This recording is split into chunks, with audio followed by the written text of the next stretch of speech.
부모는 자식에게 평생을 주고 떠난다고들 말합니다. 하지만 저는 그 말이 사실인지 늘 의심하며 살아왔습니다. 아버지는 평생 제게 무뚝뚝했습니다. 사랑한다는 말은커녕 수고했다는 말도 거의 들어보지 못한 딸. 엄마가 돌아가신 후 우리 부녀 사이는 더 멀어졌습니다. 그런데 아버지가 돌아간 뒤 저는 그 사람의 마음을 뒤늦게야 알게 되었습니다. 아버지가 제게 남긴 것은 돈이 아니라 집 한 채에 담긴 인생의 비밀이었습니다. 오늘 그 이야기를 들려드리려 합니다.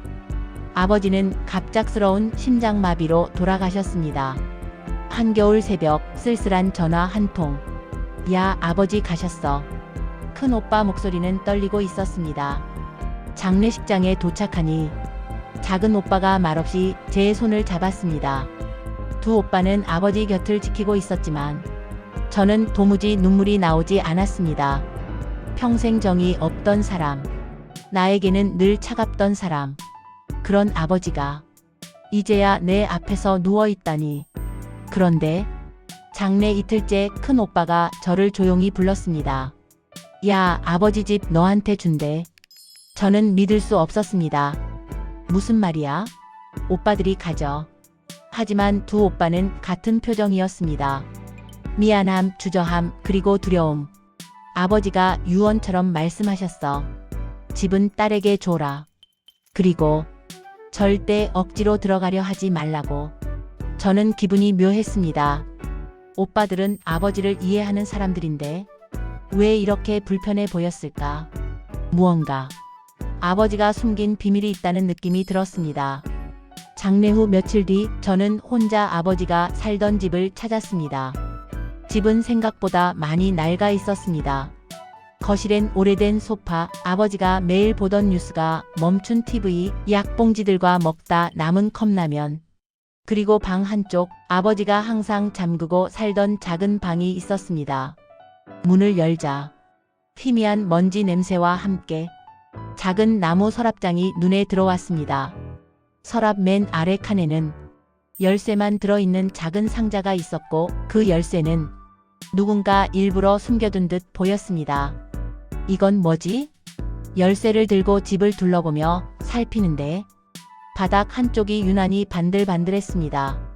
그리고 그 위에 작은 홈이 보였습니다. 잡아당기자 덜컥 바닥이 열렸습니다. 지하창고. 아버지가 평생 절대 내려가지 못하게 했던 공간. 심장이 뛰기 시작했습니다. 지하창고는 생각보다 넓었고 오래된 물건들로 가득했습니다. 낡은 공구 상자, 철 지난 선풍기, 가구 잔해, 그리고 우두커니 놓여있는 철제 금고가 있었습니다. 금고 위엔 아버지가 쓴 듯한 종이가 한 장 올려져 있었습니다. 에게, 내가 이 세상 사람이 아닐 때 열어라. 제 이름이 적혀 있었습니다.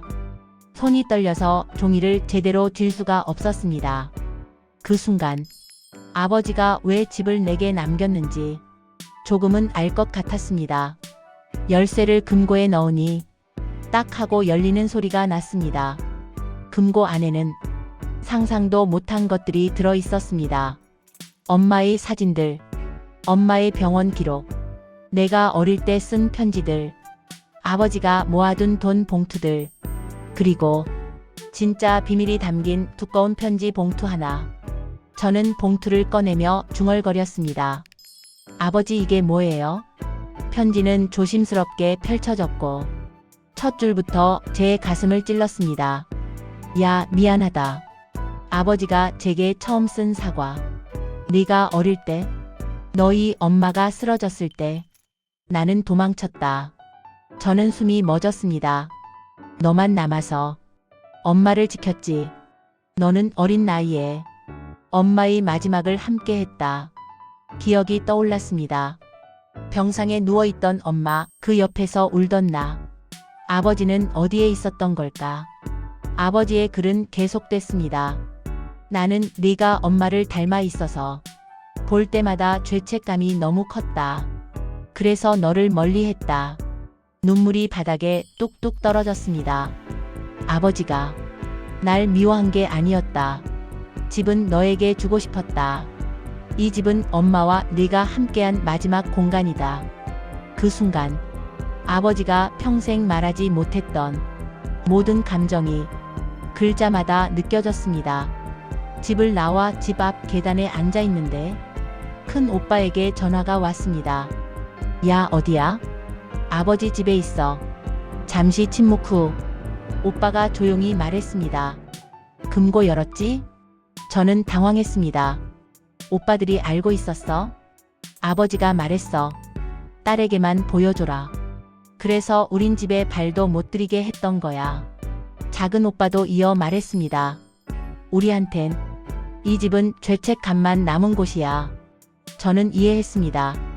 엄마가 아플 때 둘 다 너무 어렸고 그 상황이 무서웠던 거죠. 아버지와 두 오빠 그리고 나 각자 다른 상처를 가진 가족이었음을 그제서야 알게 되었습니다. 금고 맨 아래엔 USB 하나가 들어 있었습니다. 오빠들이 말했습니다. 아버지가 돌아가시기 전에 녹음한 거야. 너한테 들려주라고. 집에 돌아와 컴퓨터에 USB를 꽂았습니다. 잠시 뒤 들리는 익숙한 목소리. 야. 저는 그 자리에서 울었습니다. 평생 듣지 못했던 부드럽고 약한 목소리. 내 딸, 미안했다. 말은 못했지만 나는 네가 늘 자랑스러웠다. 엄마를 지켜줘서 고맙다. 집은 너의 마음이 쉬어갈 곳이다. 마지막 말. 나와 엄마 둘 다 내 편이었단 걸 기억해라. 저는 화면 앞에서 한참을 울었습니다. 그 이후 저는 그 집을 팔지 않았습니다. 낡았지만 햇빛이 드는 창문은 따뜻했고 엄마 사진도 그곳이 어울렸습니다. 그 집은 아버지가 제게 남긴 마지막 사랑이었습니다. 저는 그 집을 엄마의 방이라고 부르며 가끔 들러 쉬어갑니다. 집은 낡았지만 그 안엔 엄마와 아버지의 시간 그리고 제가 몰랐던 가족의 사랑이 담겨 있습니다. 아버지는 말로 사랑을 표현하지 못한 사람이었지만 그 사람 나름의 방식으로 세상에서 가장 큰 선물을 남기고 떠났습니다. 그건 집이 아니라 아버지의 마음이었습니다.